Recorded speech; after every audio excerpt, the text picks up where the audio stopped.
নারী বিষয়ক সংস্কার কমিশনের প্রতিবেদনের ৭.৩.১.১.১-এ অন্তর্বর্তীকালীন সরকারের মেয়াদে করণীয় অধ্যায় বলা হয়েছে মোট জনসংখ্যার সংসদীয় আসন সংখ্যা ৬০০-তে বৃদ্ধি করা, যেখানে প্রতিটি নির্বাচনী এলাকায় একটি সাধারণ আসন এবং নারীদের জন্য একটি সরাসরি নির্বাচিত সংরক্ষিত আসন থাকবে, অর্থাৎ ৩০০ নির্বাচিত ৩০০ সংরক্ষিত আসন। এই সম্পর্কে আপনার মতামত কি? রাষ্ট্রে কি এর কোনো প্রভাব পড়বে এবং এর কোনো বিকল্প কি হতে পারে?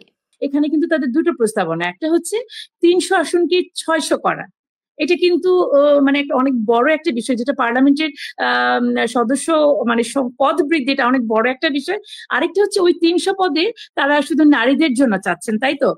খুবই কি অবাক বা খুব এটাকে বলে দ্বিমুখিতা না, যে আমি নারী পুরুষের সমানাধিকারের কথা বলছি, যে সবকিছু, অথচ আমি এখানে ৩০০ সিট আমাদের জন্য দাবি করছি।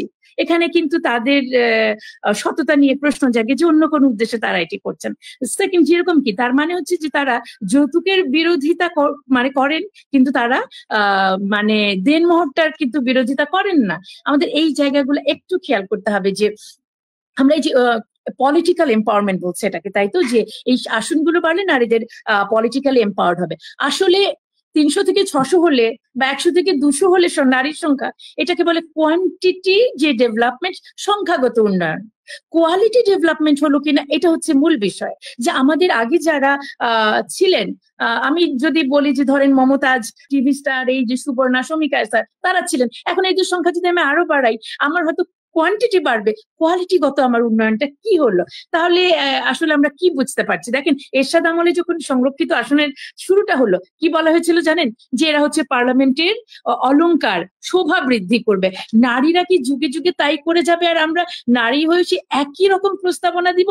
এবং যখন আসন সংখ্যা বৃদ্ধি করা হচ্ছিল, একজন মন্ত্রী, এমপি নন, উনি বলেছিলেন পার্লামেন্টে তো এখন হাঁটা যায় না, এত সংখ্যা যে গায়ে ধাক্কা লাগে। তাহলে যখন এটা ৬০০ হবে, তারা আসলে কি বলবেন? তাহলে কমিশন যে উদ্দেশ্যে ৬০০ করছেন, আমার ব্যক্তিগত মত শাহানা আপার সাথে আমার অনেকটাই মিলে যাচ্ছে। প্রথমত হচ্ছে যে এটা তাদের একটা বাইরের এজেন্ডা তারা এখানে ফুলফিল করার চেষ্টা করছেন, যেটাতে আমার দেশ এবং ইসলামের ভ্যালুজ এর সাথে কোনোভাবেই যায় না। ধরেন 33% যদি সব জায়গায় নারী থাকে, তাদের ফান্ড পেতে সুবিধা হয়, এগুলো কিন্তু একদম পলিসি এটা। তারপর হচ্ছে যে নারী নেতৃত্ব দেখাতে পারলে বিশ্বে বাংলাদেশের অবস্থানটা একটু ডিফারেন্ট হয়। এখন ইসলাম এখান থেকে আসলে আমাকে কতটুকু সাপোর্ট করছে, দেখেন, এই যে নারী পুরুষের যে সংসদের সমান, এই মানে প্রতিবেদনটা আপনারা যদি কমিশনের রিপোর্টটা সবাই দেখেছেন, প্রত্যেকটা চ্যাপ্টারে তাদের কিছু মূলনীতি আছে। আমি দুই একটা বলি। একটা হচ্ছে পুরুষের ক্ষমতা ভেঙে করো সমতা। ইউ থিঙ্ক যে পুরুষকে আমি বন্ধু হিসেবে আমি কথাটা বলছি? আরেকটা চ্যাপ্টারে লেখা আছে রাষ্ট্র এবং পরিবারে সমান অধিকারে। এইটা গায়ের শক্তি দিয়ে এটা হয় না। তারপর হচ্ছে আরেকটা কি বলা হচ্ছে, যে আমার কথা আমি বলবো, স্বাধীনভাবে পথ চলবো। তাই আমরা কি সত্যিকার অর্থে স্বাধীন? আমার জবাবদিহিতা কি কারো কাছে নাই? তারপর হচ্ছে নারী নির্যাতন রুখব সবে, হাত আছে হাতিয়ার হবে। এই হাতিয়ার হাত দিয়ে হয় না, এই হাতিয়ার আমাকে পলিসি দিয়ে আসতে হয়, আমার ভ্যালুস দিয়ে আসতে হয়। দেখেন, গত পার্লামেন্টে আমরা কি দেখলাম? আমার প্রধানমন্ত্রী ছিলেন নারী, স্পিকার ছিলেন নারী, ডেপুটি স্পিকার মানে বিরোধী দলীয় নেত্রী, উনিও নারী, অথচ নারী নির্যাতনের অবস্থাটা কি ছিল? আমি ছোট্ট একটা অভিজ্ঞতা, আমার একটা রিসার্চের কাজে আমি সিলেট মেয়র যেখানে থাকি মানে আপনার সিটি কর্পোরেশন একটা মিটিং এ উপস্থিত ছিলাম। ওখানে তো আপনারা জানেন যে সিটি কর্পোরেশনে মহিলারাও থাকেন, যেটা সংরক্ষিত আসনে আছেন কমিশনার। তো বলা হলো যে ফুটবল খেলা হবে, আপনার এক একজন এক একটা গ্রুপ নিয়ে আসবেন আপনার এলাকা থেকে। তো যেখানে মহিলা কমিশনার ছিলেন, তো ওনাকেও বলা হলো, যে উনি বলেন যে স্যার আমিও নিয়ে আসবো। বিশ্বাস করেন মাই লাভিং অডিয়েন্স, ওখান থেকে ছেলে কমিশনার এবং অন্যান্যরা বললেন যে আপনারা বেটার কুতকুত খেলার জন্য একটা টিম নিয়ে আসেন। সিটি কর্পোরেশনের মধ্যে তারা হচ্ছে কমিশনার, তাদেরকে আমরা কত সম্মানিত বলছি, তাদেরকে আনতে বলা হচ্ছে কুতকুত খেলার জন্য। তার মানে কি দাঁড়াচ্ছে? আসলে কিন্তু সংখ্যা বাড়িয়ে আপনি এম্পাওয়ার করতে পারবেন না। তাদেরকে যোগ্য করে তুলতে হবে, তাদেরকে শিক্ষিত করে তুলতে হবে, তাদেরকে কনসিয়াস মানে সচেতন ভাবে তৈরি করতে হবে, রাজনীতি তাদেরকে অভিজ্ঞ করতে হবে।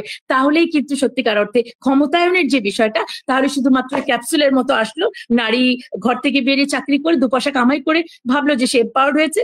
এখন কি হলো?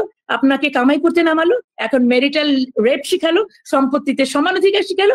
আপনি ধীরে ধীরে সেই ওয়েস্টার্ন সোসাইটির মতো আমার এই ভ্যালুকে বাদ দিয়ে ওয়েস্টার্ন ভ্যালুজ যে ধর্ম থেকে দূরে সরে যান। আমার মনে হয় যে এই কমিশনের প্রত্যেকটা রিপোর্টেই কোনো না কোনো ভাবে এইভাবে আছে। সো আমরা যেন সেটাকে বুঝি এবং এই ক্ষমতায়নের বিষয়গুলো যেন আমরা বোঝার চেষ্টা করি। জি, অনেক ধন্যবাদ।